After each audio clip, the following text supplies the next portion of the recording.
आदाब, मैं हूं सफदर रिजवी। आप देख रहे हैं लाइव एक्सप्रेस चैनल।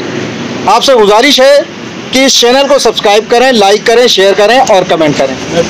अब देखें एक अहम खबर।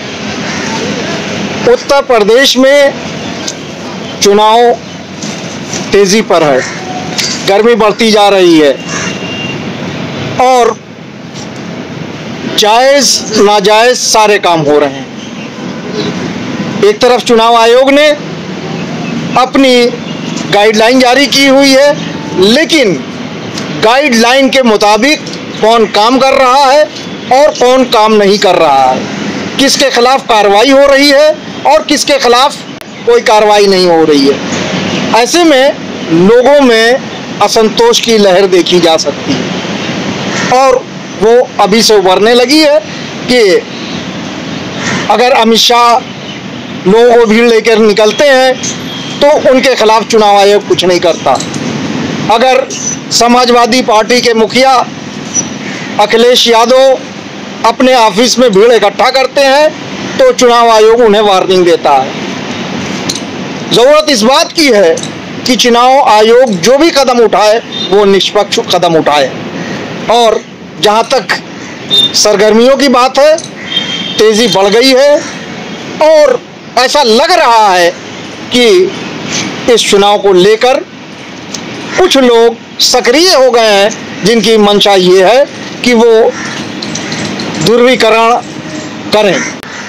ध्रुवीकरण की दिशा में काम शुरू हो गया है और इसमें बड़े बड़े नेता भी लग गए हैं और उनके कारिंदे भी और छोटभैये भी।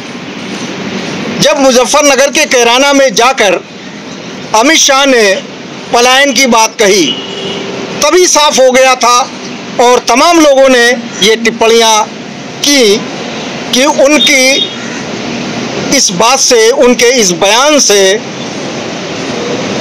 देश में एक बार फिर ऐसा माहौल बनाने की कोशिश की जा रही है जिससे दो समाजों के बीच में वोटों का ध्रुवीकरण हो। उनका निशाना किस पर है वो साफ बता दिया गया था। तमाम अखबारों को और मीडिया को और सोशल मीडिया को देखा जा सकता है, जिसमें तमाम बुद्धिजीवियों और दूसरी पार्टियों के नेताओं ने यही कहा कि अल्पसंख्यकों को निशाना बनाया जा रहा है। ऐसा क्यों किया जा रहा है? ऐसा इसलिए किया जा रहा है क्योंकि इस चुनाव में भाजपा की हालत बहुत ही ख़राब बताई जा रही है। बताया जा रहा है कि भाजपा को लोग पसंद नहीं कर रहे हैं क्योंकि भाजपा ने पिछले 5 साल में उत्तर प्रदेश में जो किया है वो ऐसा काम नहीं किया है जिसकी लोग सराहना करें। ऐसे में भाजपा खुद अपने कामों का बखान नहीं कर रही है। भाजपा ये नहीं कह रही है कि उसने इतने लाख लोगों को रोजगार दिया। भाजपा ये नहीं कह रही है कि उसने विकास के ये काम किए। भाजपा ये नहीं कह पा रही है, ये नहीं बता पा रही है कि उसने इतनी इंडस्ट्रीज लगवाई। तो क्योंकि लोग सजग हो गए हैं, आज लोग आंकड़े लेके खड़े हैं और इसीलिए भाजपा के लोगों को इलाकों से खदेड़ा जा रहा है, जिसकी 1-2 मिसालें नहीं लगातार आ रही हैं। लोगों ने ये तय कर लिया है कि वो झूठों को आगे नहीं बढ़ने देंगे, वो उनकी झूठी बातें सुनने के लिए तैयार नहीं हैं। और अब एक बार फिर ऐसा माहौल बनने लगा है जिससे ये दिखाई दे रहा है कि भाजपा और दूसरे दलों में एक खाई पैदा होती जा रही है, जहां भाजपा की कोशिश ये है कि वो उन लोगों को एकत्र कर ले जो उनसे छिटक गए हैं। जाहिर सी बात है वो विकास के नाम पर उनको इकट्ठा नहीं कर सकती, इसलिए वो ऐसे कदम उठा रहे हैं जिससे हिंदू, मुस्लिम या अल्पसंख्यक हो और ऐसे लोग जिन्हें हिंदूवादी कहकर हिंदुत्व के नाम पर उनको इकट्ठा किया जा सके, ये राजनीति शुरू हो गई है और इसकी नींव गृह मंत्री अमित शाह ने रख दी है। हमारे साथ समाजसेवी अलमदार अब्बास हैं, जिनकी उत्तर प्रदेश के चुनाव पर पूरी नज़र है।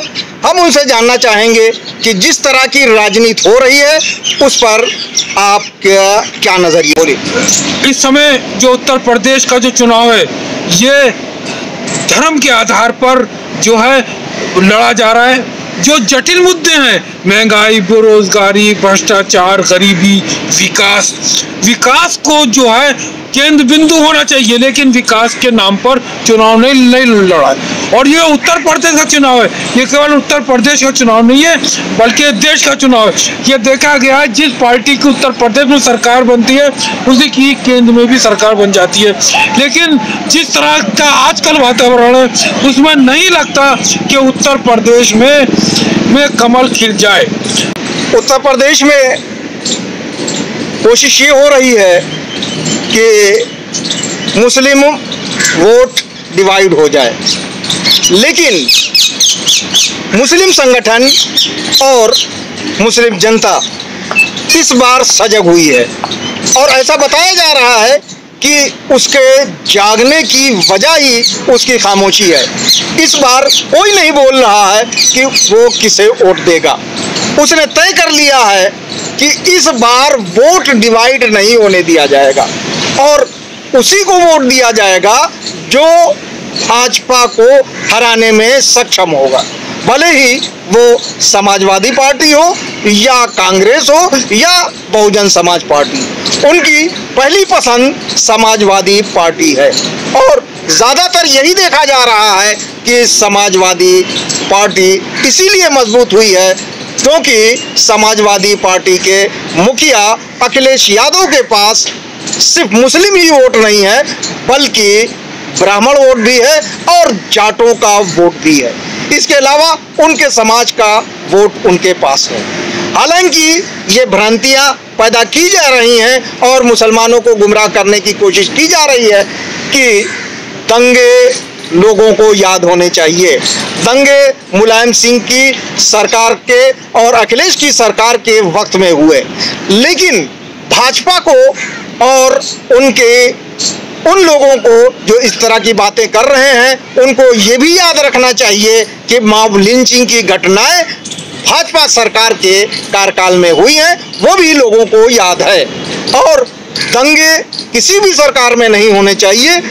दंगों को कोई भी स्थान नहीं दे सकता और उसकी सराहना नहीं कर सकता, भले ही वो मुलायम सिंह की सरकार के कार्यकाल में हुए हो, समाजवादी पार्टी की कार्यकाल में हुए हो या बहुजन समाजवादी पार्टी के कार्यकाल में। इसलिए इस बार जो कोशिश हो रही है, लोगों का ध्यान है वो सिर्फ और सिर्फ इस बात पर है कि वो मुस्लिम वोट को नहीं बंटने देंगे। उन्हें दिखाई दे रहा है कि मुस्लिम वोट को लेने के लिए जहां AIM के असदुद्दीन ओवैसी भी खड़े हैं, वहीं बहुत सारी पार्टियां हैं जो मुसलमानों के वोट को लेना चाहते हैं। लेकिन खेद की बात यह है कि इन सब ने, चाहे वो अखिलेश यादव हो, चाहे वो कांग्रेस हो, चाहे वो सपा, चाहे वो भाजपा हो, किसी ने भी ये स्पष्ट नहीं किया है कि उनकी सरकार आएगी तो अल्पसंख्यकों खासकर मुसलमानों को क्या ऐसी सुविधा देंगे जिससे उनकी हालत जो बदतर हो गई है, यानी दलितों से भी बदतर हो गई है, वो सुधर सके।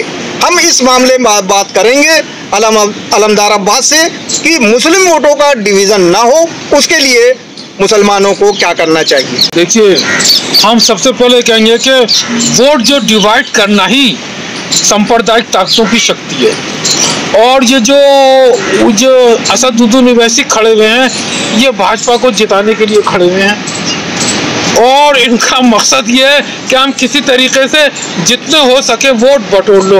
उन्हें मालूम है कि हम नहीं जीत सकते, उनकी सरकार नहीं बन सकती, उनके प्रत्याशी नहीं जीतेंगे, लेकिन फिर भी वो खड़े। तो हम ये चाहेंगे कि ऐसे लोग जिनको खुद पता है कि हम नहीं जीत सकते वो चुनाव से हट जाएं और एक जो है जो कि सांप्रदायिक शक्तियों को हराने के लिए एकता, शांति, सद्भावना और प्रेम की जो 4 पहियों की गाड़ी है इसको लेकर चलें और इस गाड़ी का एक भी पहिया जो है इधर से उधर नहीं होना चाहिए। बहरहाल इस वक्त ज़रूरत ये है कि सिर्फ उत्तर प्रदेश में ही नहीं बल्कि उन तमाम राज्यों में जहां चुनाव होने जा रहे हैं वहां लोगों को एकजुट होना चाहिए और ऐसी सरकार को बनाने के लिए वोट करना चाहिए जो देश का विकास करे, उनके राज्य का विकास करे और जिससे तमाम लोगों को रोजगार मिले। आपसे गुजारिश है कि इस चैनल को सब्सक्राइब करें, लाइक करें, शेयर करें और कमेंट करें।